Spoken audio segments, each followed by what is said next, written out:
Hello, everybody, and welcome to the top 5 new comics for April 2nd and 3rd of 2024. I'm, as always, Chris, and I got another great slate of books this week. Really excited to talk about some of these. Let's jump right into it, starting with Batman 146. This is written by Chip Zdarsky with art by Jorge Jimenez.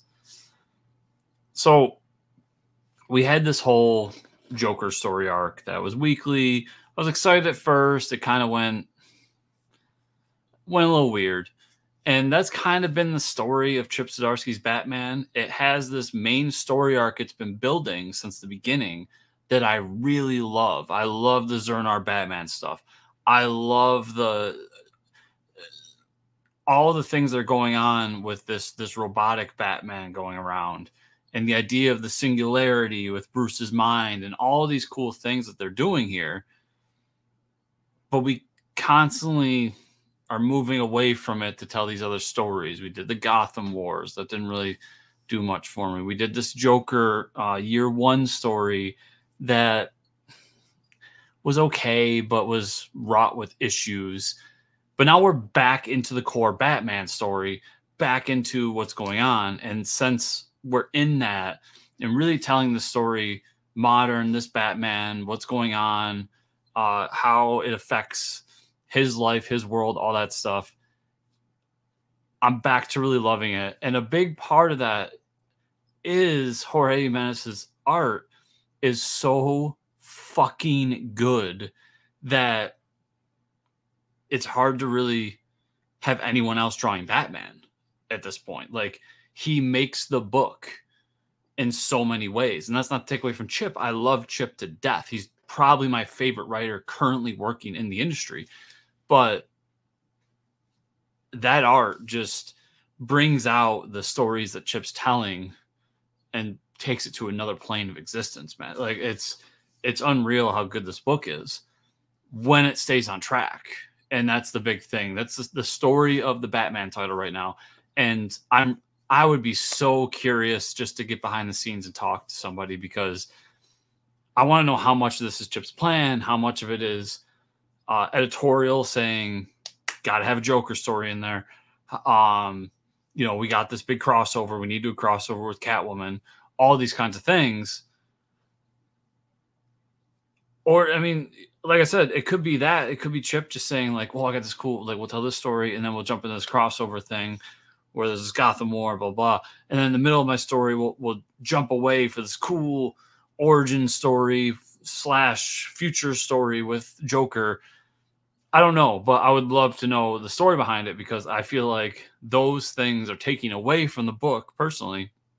And that's unfortunate, because Batman's really good. Really, really good. So I am really looking forward to this issue. I think that the Chip run has been phenomenal. Like I said, even though I'm complaining a bit about the interstitial stories in between, it's not that they're bad. It's just that they're not to the level of the main story arc that we're telling here. And it just takes that little bit away. It takes some momentum away from the book. So it'd be interesting to go back and read this just all through as one and see how it flows as opposed to a monthly issue. But yeah, just excited we're back to core main Batman story arc and where it's going to lead and how it's going to move forward. Loving Batman. After that, I've got Shazam number 10. This is written by Josie Campbell with art by Emanuela Lupacchino. So I've really, really loved the Shazam run. The thing here for me is we now have a new writer taking over. We have Mark Waid for the first 9 issues. Now we've got Josie Campbell taking over. Not super familiar with Josie's work, but I am just such a huge Shazam fan, and I've been loving the world that Mark and Dan Mora created here, and this version of Shazam, that I'll be interested to see another artist kind of take over and see what happens. Not 100% sure whether this is a permanent change or interstitial story. So Mark, because I know Mark Waid's doing a bunch of other stuff, including a big event book and You know, obviously we've got World's Finest still going on, but I'm willing to keep moving forward with Shazam, because whenever Shazam book comes out, I try to support it because I just love that character so much. He's such a cool, interesting character that has such a long lineage, but at the same time doesn't feel as overwrought as some of the other ones, because his books tend to be more sparse. And it's just, for me, it just adds more freshness to the character. And it's one of the reasons why there's a few characters I'll read no matter who does them, every issue, aka Daredevil. I love Daredevil. I'll read every Daredevil book that comes out. I don't care. But someone like Superman, it's really creative team driven for me, because I think Superman, A, is a hard character to write, but B, can get boring quick for me if I'm constantly reading it. And maybe Shazam's that way, but I've never been given the chance in my life to feel that way about Shazam. So Shazam books are always welcome, and excited to see a new creative team jump on. I mean, it's always fun and different when you get a new voice on a book. It can be good, it can be bad, it could be the same. We don't know. We'll see. But I'm really excited to jump into new story arc, new creative team, all that fun stuff. After that, I've got Akogun, Brutalizer of Gods, #1. This is written by Writer-Murewa Ayodele, with art by Artist-Adedotun Akande. Hope I got those names right. Apologize if I didn't. This is what I call a cheat book here, because I've already read it. I did a review for it on my Substack, and I really, really like this book. I tried to say on the review, not only is this just a good book, it's a great introduction to this new pantheon of characters that, while old and has a lot of history behind them, to a lot of us, myself included, are brand new. It's a new mythology that isn't touched upon much in comics or in general pop culture in America, and specifically. And to get these characters and to see kind of not only the similarities between the pantheons of these gods and these myths, and some of the ones we're more familiar with, the Norse ones, the Greek ones, even the Christian ones, and these is interesting, while at the same time seeing vast differences between the culture that is perceived here, how the different gods act, and how they view different morality of the gods as opposed to how we would. And it's all brought together with some phenomenal art, just phenomenal art. This team worked on the I Am Iron Man book at Marvel, and I never read it, but just reading this one issue made me want to go back and check that book out, because I'm like, damn, these guys are good. They're really good. And I applaud Oni Press for jumping on a book like this and giving it a shot and publishing it. It's going to be a 3-issue series, and all of the issues are kind of oversized, I think 48-page comics. But also it's a chance, it's a shot. It's one of those books that could go either way. I mean, I really hope people pick it up and try it out, because it is good and it is interesting, and I think it could lead somewhere. At the same time, it's a book that I could see a lot of people just passing by in the night while they're buying Spider-Man. Just the nature of the comic book industry. No slight against anybody, the consumer or the creator here. So I'm really rooting for this book, because I loved it. Of the books I reviewed recently, this is one of my favorites I've reviewed. And it's saying a lot, because I've reviewed a lot of crime noir books, and I'm kind of the crime noir guy in comics right now, at least in my circles. So for this to be the one that jumps out was very interesting to me. And I hope it's successful, because not only is this a cool book on its own, but I could see this leading to a wider story, a much more comics coming out, more side books, more kind of its own little mini universe of gods and mythology that could be told, and in a way, and just like I said, just new, not just telling the same old pantheons over and over again, as much as we all love them. So check out Akogun, Brutalizer of Gods. I can't speak enough to how much I enjoyed this book. After that, I've got Rook, Exodus #1. This is written by Geoff Johns with art by Jason Fabok. So I believe we talked about Ghost Machine, #1 kind of anthology primer book when it was coming out. I was really excited for that. Being a somewhat of a Geoff Johns fan, I've had a lot of criticisms recently of his DC stuff, but stuff in the past, I mean, I've really enjoyed. His Green Lantern, obviously awesome. His original JSA book, awesome, so on and so forth. And then I picked up Geiger, and I just really enjoyed that first Geiger book, and saw something cool here, and just kind of a refreshing start over for Geoff Johns. I think something he needed. It's felt like he's been kind of in a rut at DC, and you can tell by how stuff has been coming out, when they're coming out, how frequently they're coming out, all these kinds of things. And with Geiger, it came out pretty consistently, pretty well, with some amazing Gary Frank art. Really recommend you guys go back and read it. And now we've got some new books, and this will kind of tie into the next book. Spoilers, it's another Geoff Johns book. But Rook was one that when I read the primer book, I was like, this is the one where I could see, I don't know, maybe it was this in Hyde Street. I was kind of on edge about, wasn't sure. And I came out with this being possibly the one I'm most looking forward to. I think when it's all said and done, I haven't really decided yet whether this or Redcoat are going to be my pick of the week, but I really like the idea. This kind of this other world. They're terraforming this planet. Everybody's got a mask that symbolizes some sort of animal. They have some sort of kinship with the animals, and there's something going on this planet that they have to deal with.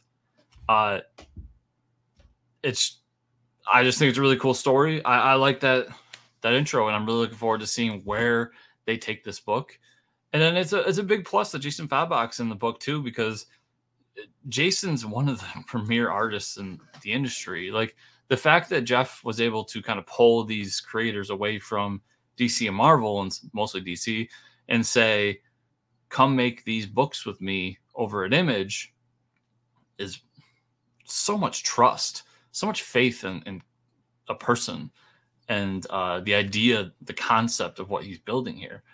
So it just adds another level to it that gives it something that I personally will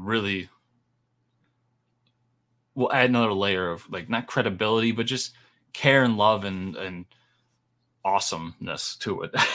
I mean, I really look forward to this book and to the next book, which we'll jump to now, which is Redcoat #1, which is also written by Geoff Johns with art by Bryan Hitch. Going into the Ghost Machine thing was this book, Redcoat, kept getting talked about. And one of those things about me, I am somebody who enjoys reading about American history, the Revolutionary War. I know, like, it's a joke that, like, most guys, like, World War II history, that's what we're all about. For me, it's really Revolutionary War times and just what happened there, because it's such a flashpoint in the world where things change, whether you think it's for the good or the bad. That was just a moment in time that changed the world so significantly that it's hard to deny what happened. And there's a lot of bad things that happen. There's a lot of good things that happen. It's a lot of gray area for this time period, but it's very interesting in my eyes. And so whenever somebody puts out a book that touches upon that time, I think back to Brian Wood's Rebel book. I'm immediately into it, immediately interested in what you got. And then we have this twist on it. So not only is it not an American soldier, it's a British soldier, hence Redcoat, that we're talking about, but he has this weird power that he like dies and then wakes up however much time later and seems to be immortal in some way, and is going to be going through time dealing with some of the most renowned figures in history. I mean, they have listed here Benedict Arnold, Albert Einstein, Annie Oakley, and the list goes on. There's just so many cool things to be done here. And once again, much like the last book, we've got Bryan Hitch, who's just a creator, an artist that, holy shit, has Bryan Hitch done some work in this industry. It adds that other layer to it again, where I'm like, damn, like we got two juggernauts on this book in the industry doing something in this new universe that they're creating independently. And personally, I'm all about that. That to me, at the end of the day, is what Image Comics is, was, and should be moving forward. I respect and love when Image puts out these one and done books, these books like Saga that I adore, these books like The Walking Dead, which I obviously adore, so on and so forth. But to bring in guys and have them create their own little pocket, their own little corner of the industry, just goes back to the beginnings of Image. That's Spawn, that's Wildcat, that's all the Savage Dragon, so many others. That's what they were doing. And now Geoff Johns being that guy in the industry who's done these amazing things at Marvel and DC, and maybe has, I don't want to say he's run out of ideas, but just the creative juices don't seem to be there from the outside looking in for him. But then he does that Geiger book, and we lead into things like this and others. It's exciting to me to see a guy who has such a storied career trying something new, trying to do his own thing and see where that leads him. And it's one of the great things about comics in my eyes. Like, we're able to take these chances on books and in new universes that most industries can't do. Like, can you imagine a movie? Like, right now we're in a world where everything's remakes, reboots, or comic book movies and video game movies, I guess, but comic book movies. And if like one of the guys at Marvel Studios just like, I want to create my own movie universe, please give me $2 billion to build this out. Like, that's insane. That'll never happen. But that guy could be like, I have my own idea. Let's go to comics. Let's go to Image. Let's go to Oni. Let's go to Boom, one of these companies, and see if we can build something. And that's what Jeff's doing here. I'm really, really excited about Ghost Machine, what they're doing. So everybody, thank you so much for watching this video and these videos all together. Really happy that people are enjoying them. If you want to support me, best ways to do it, subscribe to my Substack, chriscomicscorner.substack.com. That's where my reviews are.